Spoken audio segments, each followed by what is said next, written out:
مشیر برائے داخلہ و احتساب شہزاد اکبر نے استعفیٰ دے دیا۔ امید ہے وزیر اعظم کی قیادت میں احتساب کا عمل جاری رہے گا۔ شہزاد اکبر کی جانب سے یہ ٹویٹ سامنے آیا۔ انہوں نے مزید لکھا کہ پارٹی کا حصہ رہوں گا اور قانونی معاونت جاری رکھوں گا۔ مزید جان لیں گے، ہمارے نمائندے عمر جٹ ہمارے ساتھ موجود ہیں۔ عمر، کیا وجوہات سامنے آئی ہیں اب تک؟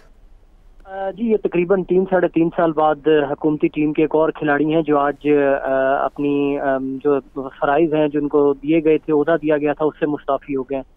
اور مشیر داخلہ برائے اور مشیر برائے احتساب تھے شہزاد اکبر، جنہوں نے آج اپنے عہدے سے استعفیٰ دیا اور انہوں نے ٹویٹ میں اس کا اعلان کیا، اور اس میں انہوں نے کہا کہ وہ آج جو مشیر احتساب دی گئی تھی وہ اس ذمہ داری سے مستعفی ہو رہے ہیں۔ اور ساتھ ہی انہوں نے یہ بھی مینشن کیا کہ وہ اپنا جو ریزائن ہے وہ وزیر اعظم کو بھجوا چکے ہیں اور اب وہ پارٹی کے ساتھ کام کریں گے، اس کے ساتھ ایسوسیٹ رہیں گے، اور جہاں پر بھی ان کی قانونی معاملات پر پارٹی کو ضرورت ہوگی وہ اپنا وہاں پر آؤٹ پٹ دیتے رہیں گے۔ تاہم جو ان کو ذمہ داری مشیر برائے احتساب کی دی گئی تھی وہ اس سے ریزائن کر رہے ہیں اور اپنا استعفیٰ انہوں نے وزیر اعظم کو بھجوا دیا۔ اب وزیر اعظم عمران خان کے حوالے سے جو کہ ان کا ریزائن جو ہے وہ ایکسیپٹ کر لیا، کیونکہ عموماً یہی ہوتا ہے، جو ریزائن دیتا ہے اس کو پرائم منسٹر عمران خان کی جانب سے ہی میسج دیا جاتا ہے کہ وہ ریزائن کر دیں، اور بعض دفعہ تو ریزائن باقاعدہ مانگا جاتا ہے۔